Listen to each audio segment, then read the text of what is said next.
مجھے بار بار اپنا سوال دہرانا پسند نہیں ہے۔ ایجنٹ ون اپنی سرخ آنکھوں سے اسے دیکھتے ہوئے انگلی کے اشارے سے اسے اپنے قریب بلانے لگا۔ پاکی اس کی کمر پر لگے ریوالور کو دیکھ کر ڈرتی ہوئی پیچھے ہٹی۔ نہیں، میں نہیں آؤں گی ہیرو جی، مجھے پتا ہے آپ مجھے ماریں گے۔ خوفزدہ نظروں سے ریوالور پر نظریں جمائے وہ اس سے ڈرتی ہوئی بولی، شٹ اپ، تم بچی نہیں ہو جو اس طرح ریئیکٹ کر رہی ہو، شرافت سے یہاں آؤ، میرے پاس آؤ، ورنہ میں اس سے تمہارے اس عالیشان گھر کو اڑا دوں گا۔ وہ پیچھے ہٹتے ہوئے دیکھ کر ایجنٹ ون نے ایک دستی بم نکال کر سامنے ٹیبل پر رکھتے ہوئے خون آشام نظروں سے اسے دیکھتے ہوئے سرد لہجے میں کہا۔ پاکی ٹیبل پر بم دیکھ کر رونی صورت بنا کر ایجنٹ ون کو دیکھتے ہوئی سرنفی میں ہلانے لگی۔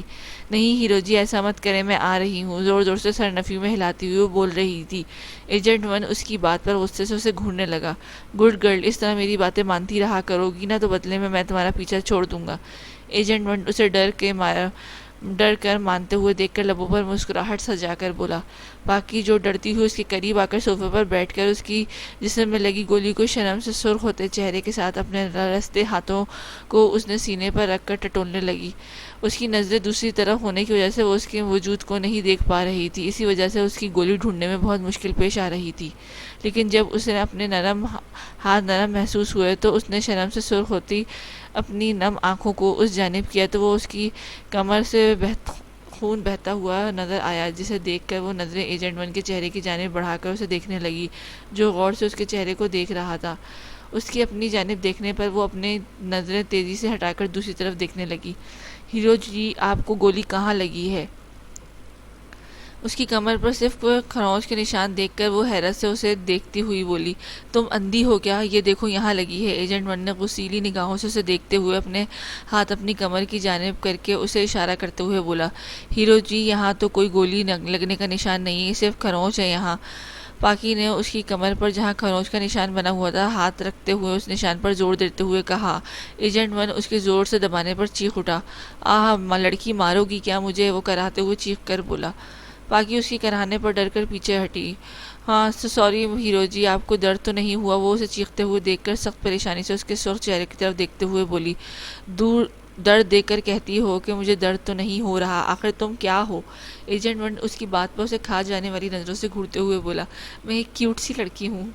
پاکی نے معصومیت سے آنکھیں پھڑپھڑاتے ہوئے کہا، تم اور کیوٹ؟ ایجنٹ ون نے گھور کر اسے دیکھتے ہوئے کہا۔ دیکھیے، اس سے پہلے وہ کچھ بولتی ایجنٹ ون نے آگے بڑھ کر اس کے لبوں پر ہاتھ رکھ کر اسے خاموش کروایا۔ کوئی اگر میرے بارے میں کسی کو بتایا تو میں واپس آ کر تمہاری جان لے لوں گا۔ کسی کے قدموں کی آواز سن کر اسے دھمکی بھری نظروں سے دیکھتا اسے بیڈ پر دھکیل کر کھڑکی کی طرف بڑھا اور دیکھتے ہی دیکھتے وہاں سے نکل کر غائب ہو گیا۔ سلطان پلیز آنکھیں کھولیں نا پلیز۔ امشال ان کے بے جان ہاتھ کو پھٹی آنکھوں سے دیکھ رہی تھی۔ تبھی اسے اپنی سانس بند ہوتی ہوئی محسوس ہوئی تو وہ ہوش میں آتی تیزی سے آگے بڑھی اور اس کے سینے پر سر رکھ کر روتی ہوئی بولی، اگر آپ بھی چلے گئے تو میں اکیلی رہ جاؤں گی، پلیز مجھے چھوڑ کر مت جائیں پلیز۔ وہ اس کے سینے سے لگ کر اپنی آنکھیں موندے ہوئے تھی، تبھی نرس نے اسے ان سے دور کیا تو وہ آنکھیں کھول کر اس نرس کو بری طرح سے گھورنے لگی تو اس کے گھورنے پر نرس سخت گھبرا کر پیچھے ہوئی۔ میم، آپ انہیں تکلیف دے رہی ہیں، اس طرح کر کے پلیز آپ باہر چلی جائیں میم۔ نرس اسے پکڑ کر باہر کی جانب لے جانے کے لیے مڑی تو امشال غصے سے نرس سے دور ہوئی اور سلطان کے پاس جا کر بولی، نہیں میں یہاں سے نہیں جاؤں گی، مجھے اپنے سلطان کے پاس رہنا ہے، بلکہ تم ایک کام کرو، مجھے دوا لا کر دو جس سے میں بھی سلطان کے پاس چلی جاؤں، میں ان کے بغیر جی کر کیا کروں گی؟ ان کے بغیر رہ کر میں ویسے بھی مر جاؤں گی، اس سے بہتر ہے کہ میں انہی کے ساتھ یہاں سے دنیا سے رخصت ہو جاؤں۔ امشال نے دیوانگی سے اس نرس کے کندھے سے پکڑ کر روتے ہوئے کہا، میم یہ آپ کیا کہہ رہی ہیں؟ نرس آنکھیں پھاڑ کر اسے گھورنے لگی جو دیوانی بنی اپنے شوہر کی جدائی کا سوچ کر تڑپ رہی تھی۔ تم مجھ سے سوال کیوں پوچھ رہی ہو؟ میں نے کہا ہے مجھے کوئی دوا لا کر دو، مجھے زندہ نہیں رہنا، مجھے بھی اپنے سلطان کے پاس جانا ہے۔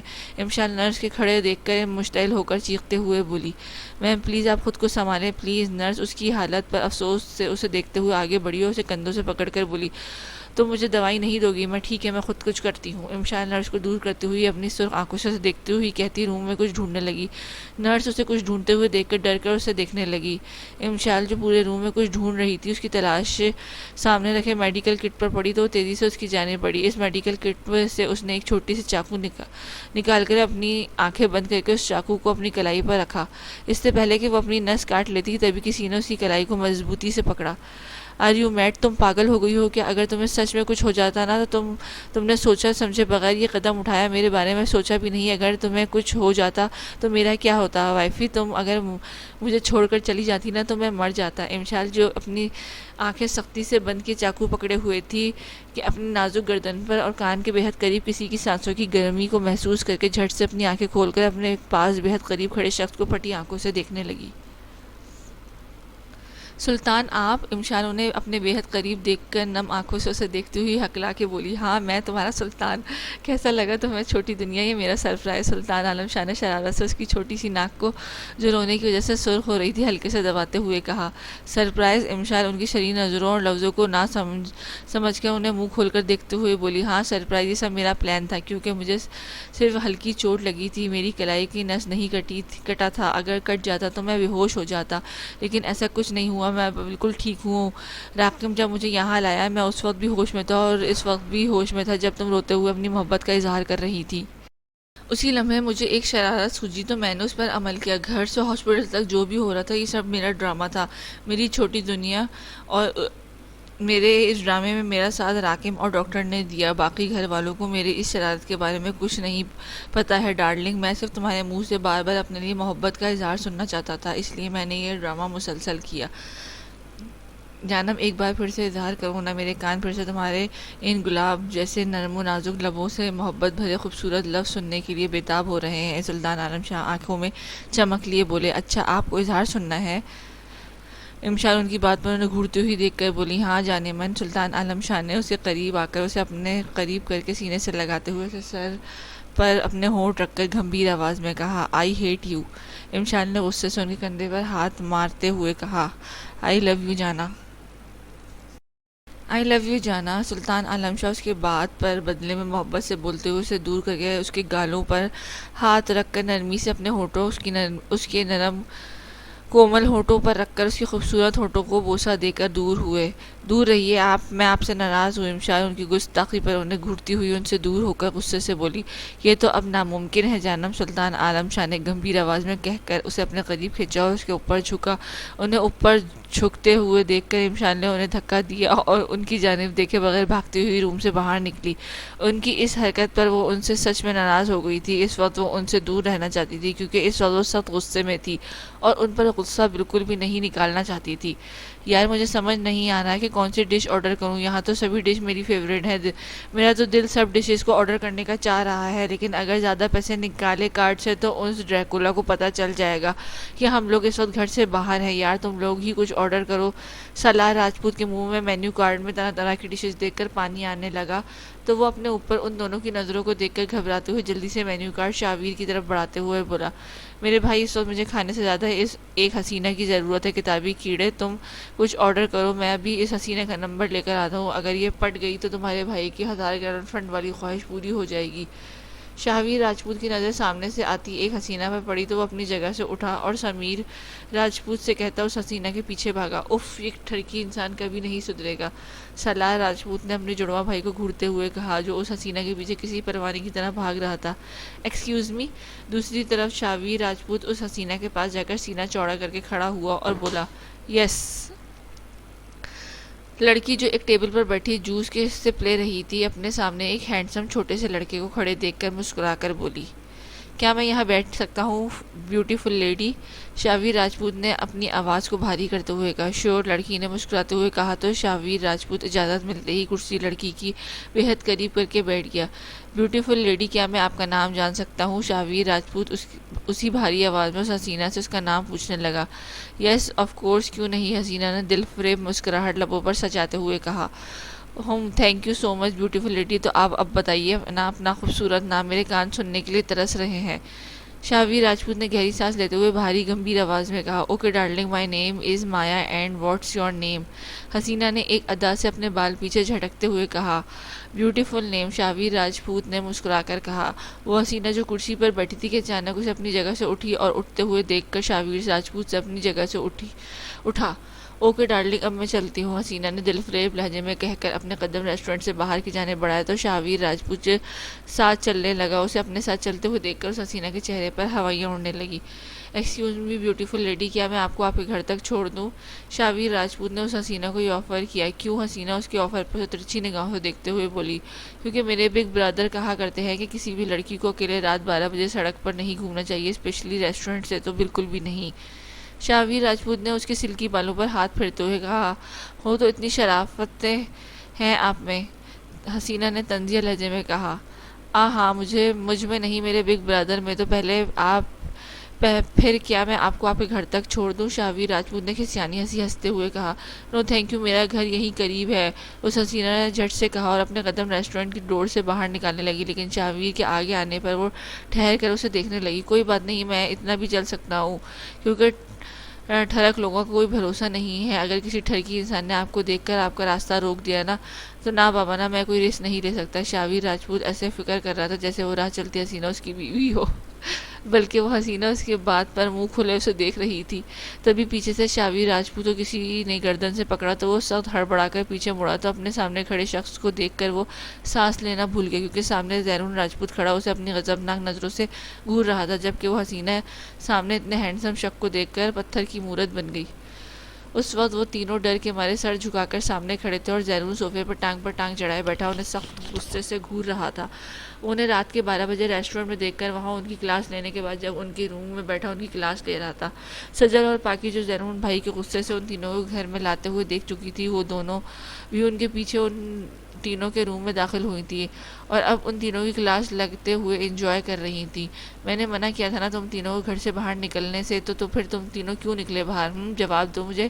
سنجیدگی سے ان تینوں کی جانب دیکھتے ہوئے زیرون راجپوت نے سخت لہجے میں پوچھا، وہ بھائی ہمیں سخت بھوک لگی تھی اور اس وقت کھانا تیار نہیں تھا، تو اس لیے ہم ریسٹورنٹ میں اپنی من پسند کھانا کھانے گئے تھے۔ شاہویر نے ہکلاتے ہوئے کہا، کھانا کھانے گئے تھے یا پھر اپنا ٹھڑک مٹانے؟ اس کی بات پر زیرون راجپوت نے کہا، بگ برادر ٹھڑک مٹانے یہ گیا تھا، ہم نہیں، ہم تو اپنی بھوک مٹانے گئے تھے۔ سالار راجپوت نے سخت ڈرتے ہوئے کہا، جس بھی ارادے سے گئے تھے تم لوگ، مگر تمہیں اس چیز کے لیے سزا ضرور دوں گا، کیونکہ آج اگر سزا نہیں دیا تو تم لوگ روز یہی حرکتیں کرو گے۔ آج سے گھر کے سارے کام تم تینوں کرو گے۔ پاکی اور سجل تم دونوں میرے پیچھے آنا ذرا، زیرون راجپوت کٹیلے لہجے میں کہہ کر اپنی جگہ سے اٹھا اور آخر میں سجل اور پاکی کی جانب دیکھتے ہوئے بولے۔ پاکی اور سجل زیرون کے بلانے پر وہ دونوں تیزی سے اس کے پیچھے بڑھی، جو دروازے سے باہر نکل چکا تھا۔ وہ دونوں اپنے روم کی جانب بڑھتے ہوئے دیکھ تیزی سے اس سے قریب پہنچے تو ان دونوں کے قریب آتے ہی اس نے ان دونوں کو تینوں پر نظر رکھنے کا کہہ کر اپنے روم کا دروازہ کھولا اور اندر داخل ہو گیا۔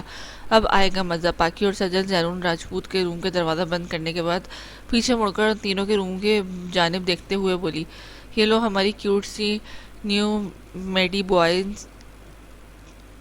پاکی اور سجل ہاتھ میں 3 بیگ پکڑے جب ان کے بڑے سے بیڈ روم میں داخل ہوئی تو پاکی نے سجل کے ہاتھ سے بیگ لیتے ہوئے ان کی جانب بڑھتے ہوئے شرارت سے کہا، یہ کیا ہے؟ ان تینوں نے شاکی نظروں سے پہلے بیگ پھر ان دونوں کی جانب دیکھتے ہوئے یک زبان ہو کر پوچھا، تم تینوں کے نیو فارم جو بھائی نے خاص تم لوگوں کے لیے منگوائے ہیں؟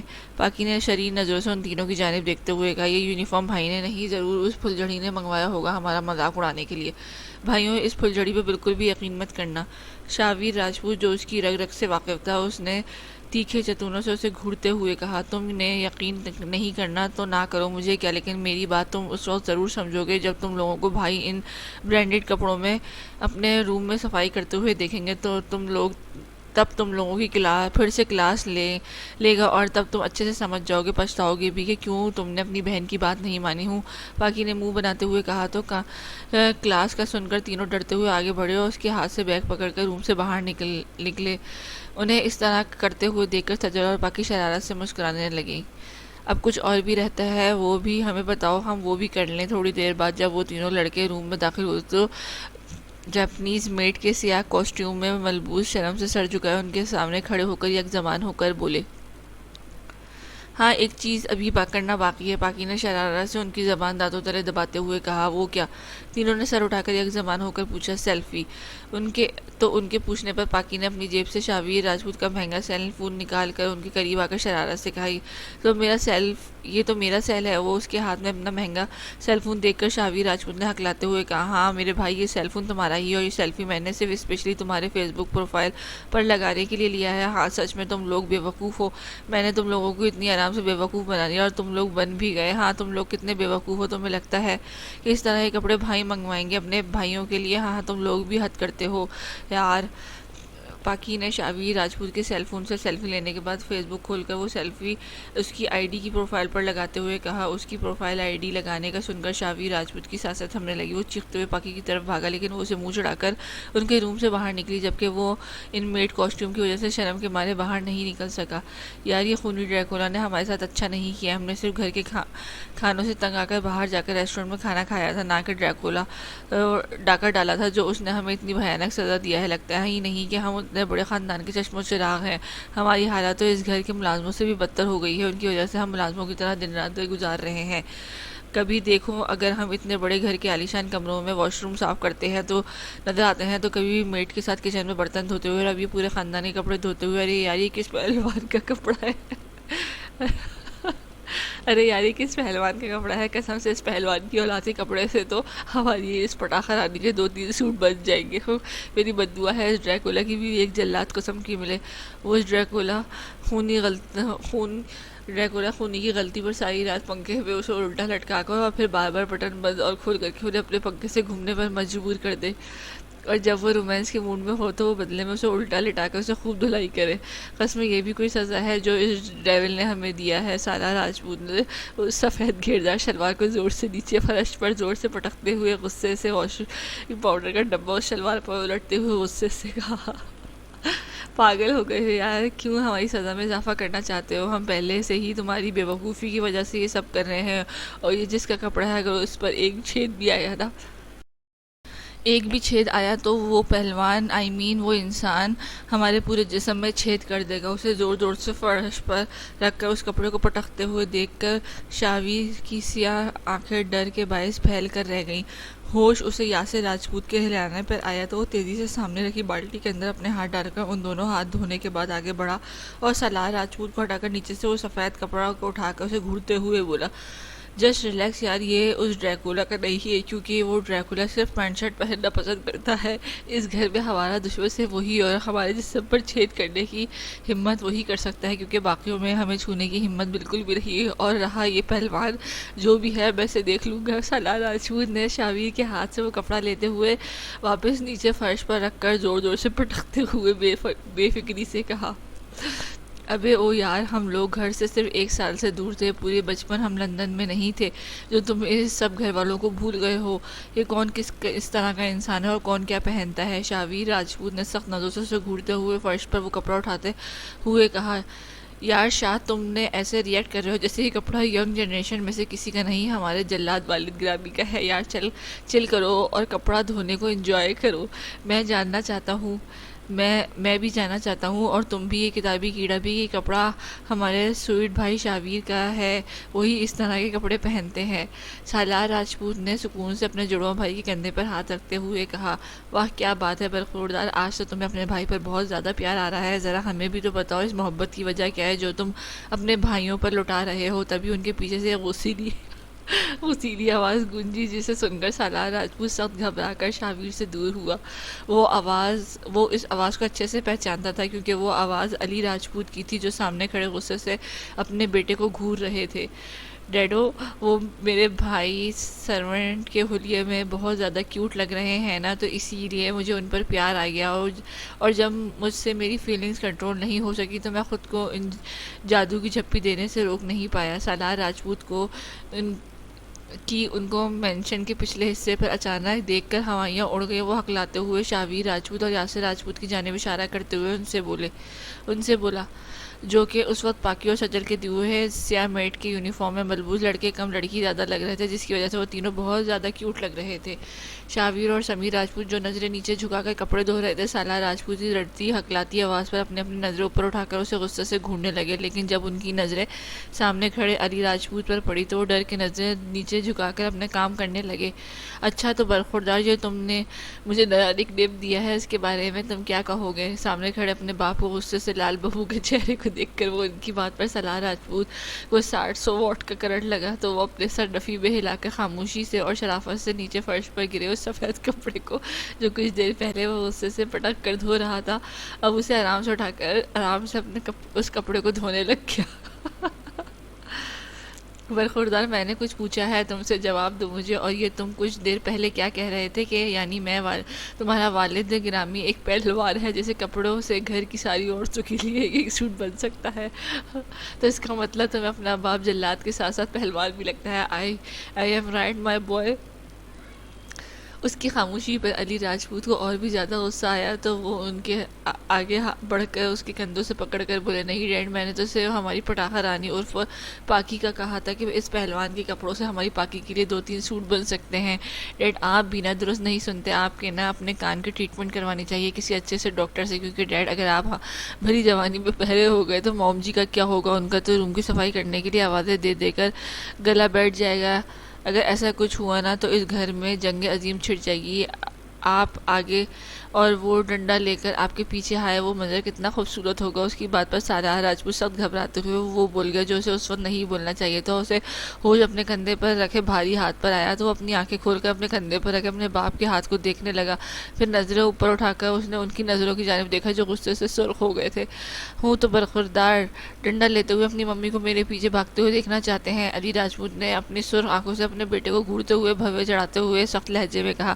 نہیں تو ڈیڈ، میں تو ایسا نہیں چاہتا، بالکل بھی نہیں۔ سالار راجپوت کھسیانی ہنسی ہنستے ہوئے کہتا، پیچھے ہٹا تو اسے پیچھے ہٹتے ہوئے دیکھ کر علی راجپوت آگے بڑھے، جسے دیکھ کر سالار راجپوت ہڑبڑا کر وہاں سے گیلے کپڑوں کی پرواہ کیے بغیر بھاگا تو اسے بھاگتے ہوئے دیکھ کر علی راجپوت بھی اس کے پیچھے بڑھ گئے، جبکہ انہیں اس طرح جاتے ہوئے دیکھ کر شاویر اور سمیر زور سے کہہ کر لگا اٹھے۔ اب رو کیوں رہے ہو موٹو؟ یہ جو تمہارے ساتھ ہوا ہے نا، یہ تمہاری وجہ سے ہی ہوا ہے۔ اگر تم یہ لندن سے پڑھائی چھوڑ کر بھاگنے کا گھٹیا پلان نہ بناتے نا تو اس وقت ہم لندن میں بیٹھے مزے سے اسپائسی چکن اور مٹن ٹکا بیف بریانی کھا رہے ہوتے۔ شاویر راجپوت سالار راجپوت کی سوجی آنکھ کو برف سے سکائی کرتے ہوئے اور اپنے باپ کے ہاتھوں بنی اس کی درگت پر اس حالت پر اپنی ہنسی کنٹرول کرتا اس کے صحت مند وجود کو دیکھتے ہوئے اسے موٹو کا خطاب دے کر آنکھوں کو ترچھی کرتے ہوئے اس پر نظریں گھستے ہوئے کہا، کیا تم بھی میرے نوالوں پر نظر رکھتے ہو؟ تمہاری سچائی جان کر مجھے بے حد افسوس ہوا شاویر علی راجپوت، مجھے تم سے یہ امید تو نہیں تھی، میں تو تمہیں اپنے خیر خواہ سمجھتا تھا، لیکن تم تو میرے سب سے بڑے دشمن نکلے۔ سالار راجپوت اپنے بھائی کے منہ سے اپنے لیے موٹو لفظ سن کر غصے سے اسے گھورا، تمہارے نوالوں پر نظر رکھنے کا بھی مجھے کوئی شوق نہیں ہے، اور تم تو بہت بڑی بکڑوں کی طرح کھاتے ہو نا، تو نہ چاہتے ہوئے میری نظر تمہارے نوالوں پر چلی جاتی، ورنہ میں تمہیں دیکھوں بھی نہ کھانا کھاتے وقت ہوں۔ شاویر راجپوت نے منہ بناتے ہوئے کہا، یہ میرے گھپلو بھائی کی حالت کس نے بگاڑا ہے؟ قسم سے سلی کا چہرہ سوچ کر بالکل ہمارے کیمسٹری پروفیسر کی طرح لگ رہا ہے۔ وہ جب غصے میں ہوتے ہیں نا تو ان کا چہرہ اسی طرح سوچ جاتا ہے۔ پاکی جب ان کے کمرے میں داخل ہوئی تو سالار کے چہرے کو دیکھ کر وہ ہنستی ہوئی بولی، تم تو چپ کرو، تمہاری وجہ سے میری 900 گرل فرینڈز میری میٹ کے روپ والی سیلفی دیکھ کر ڈر کر مجھے فیس بک سے بلاک کر کے بھاگی ہیں۔ شاویر راجپوت جو سالار راجپوت کی سوجی آنکھ پر برف کی ٹکور کر رہا تھا، پاکی کو وہاں دیکھ کر غصے سے سالار راجپوت کی آنکھ پر برف کو زور سے دباتے ہوئے بولا، ٹھرکی انسان، تم مجھے کیوں مار رہے ہو؟ تمہاری سیلفی میں نے نہیں، اس پاکیزہ کی بچی نے تمہاری فیس بک پروفائل پر لگایا ہے، اس کی وجہ سے تمہارے 900 گرل فرینڈ نے تمہیں بلاک کیا ہے، میں نے نہیں، ڈیم اٹ۔ سالار راجپوت نے ڈر سے تڑپ کر اسے بیڈ سے نیچے دھکا دیتے ہوئے غصے سے کہا۔ پاکی جو سامنے کھڑی ان تینوں کو دیکھ رہی تھی، شاویر کو نیچے گرتے دیکھ کر پیٹ پر ہاتھ رکھ کر زور زور سے ہنسنے لگی۔ شیطان کی باجی، تم ٹھا کر کے نہیں ہنس کیوں رہی ہو؟ آج جو بھائی نے بھائی کو نیچے گرایا ہے نا، صرف تمہاری وجہ سے گرایا ہے، فسادن میں تمہیں زندہ نہیں چھوڑوں گا۔ شاویر راجپوت پاکی کو ہنستے ہوئے دیکھ کر نیچے سے اٹھا اور اس کی جانب بڑھتے ہوئے سختی سے بولا، شاہ نہیں، اگر تمہارے مارنے کی وجہ سے میں فوت ہو گئی تو تم اس بات کو سننے کے لیے محروم رہ جاؤ گے کہ میں نے یہاں تم لوگوں کو شیئر کرنے آئی تھی۔ پاکی نے معصومیت سے آنکھیں پھڑ پڑاتے ہوئے کہا، کون سی بات؟ اس کی بات پر وہ رکا، اسے دیکھنے لگا تو سالار اور سمیر بھی پاکی کی جانب دیکھنے لگے۔ شادی کی بات۔ پاکی نے اپنی آنکھیں ان تینوں پر جماتے ہوئے ان کے ری ایکشن کو دیکھا جو یہ بات سن کر شاکڈ ہو گئے تھے۔ شادی؟ کس کی شادی؟ تینوں نے ایک ساتھ کہا۔ سجل اور ہماری کتابی کیڑے۔ سمیر باقی کی پوری بات سنے بغیر صرف اپنا نام سن کر شرماتے ہوئے اپنا چشمہ درست کرنے لگا۔ اسے شرماتے ہوئے دیکھ کر وہ تینوں اپنی ہنسی کنٹرول کرنے لگے۔ میرے اور تم لوگوں کے کزن اور ہمارے پیارے کتابی کیڑے کے چھچوندر بھائی اطہر راجپوت کے ساتھ۔ باقی کی پوری بات جب سمیر نے سنی تو وہ اب پر شرم کے بجائے شرمندگی سے اپنی نظریں چرانے لگا، جو دیکھ کر پاکی اور سالار راجپوت شاوی راجپوت کا کہکہ چھوٹ گیا۔ یار پاکی، تم ہر بات میں یہ سسپینس کیوں کریٹ کرتی ہو؟ مجھے لگا نا باجی نے میرے بگڑنے کے ڈر سے میری شادی کا سوچا ہے، نانا جی نے میرے بگڑنے کے ڈر سے میری شادی کا سوچا ہے، لیکن نہیں، تم نے اپنی گھٹیا سسپینس سے میرا سارا موڈ خراب کر دیا ہے۔ سمیر راجپوت نے ان تینوں کو کہکہ لگاتے ہوئے سنا تو غصے سے پاکی سے بولا، ابے ٹھرکی، کچھ شرم کر سجل، آپ ہی ہم سے 1 سال بڑی ہے اور وہ ہماری آپ ہی ہے۔ مجھے دیکھو میں کتنا شریف ہوں، لندن میں گوری گوری دوشیزاؤں کو دیکھ کر بھی شرافت سے سر جھکا کر ان کے سامنے سے گزرتا ہوں۔ ایک تم دونوں ٹھرک کی دکان جو گوری دوشیزاؤں کو دیکھ کر کتوں کی طرح زبان باہر نکال کر ان کے پیچھے پروانوں کی طرح بھاگتے تھے۔ شاویر نے پہلے سمیر کی اور پھر سالار کی جانب دیکھتے ہوئے کہا تو اس کی بات پر سالار نے اور سمیر نے عجیب نظروں سے اس کی جانب دیکھا، یعنی تم اور شریف دونوں نے ایک زبان ہو کر کہا۔ ہاں برادر لوگ، تم لوگوں کو شک الحمدللہ ہمارے پورے خاندان میں صرف ایک اکلوتا شریف پیس میں ہی ہوں، اور ماشاءاللہ سے وہ میں ہوں، شاویر راجپوت۔ تم اور شریف پیس، تم تو مجھے کسی اینگل سے بھی شریف پیس نہیں لگتے، بلکہ تم ہمیں زیادہ چھچورے پیس لگتے ہو۔ سالار راجپوت نے اپنی ہنسی کنٹرول کرتے ہوئے کہا، ہمارے شریف پیس، اب اتنے بھی شرافت کے جھوٹے خواب مت دکھاؤ ہمیں، کیونکہ کل کلب کے باہر ہم تمہاری اس ٹھڑک پن کے جراثیم کی وجہ سے اپنا خون چوسنے والے ڈریکولا بھائی کے ہاتھوں لگے تھے، ہمیں اچھے سے یاد ہے۔ اب تم بھی ہوش کی دنیا میں آ جاؤ، سمیر نے جلتے ہوئے کہا تو شاویر راجپوت کل رات کی بات یاد آتے ہی اسے چہرے پر ہاتھ رکھ کر نفی میں ہلانے لگا تو اسے اس طرح کرتے ہوئے دیکھ کر پاکی اور سالار سمیر نے زور سے کہکہ لگایا۔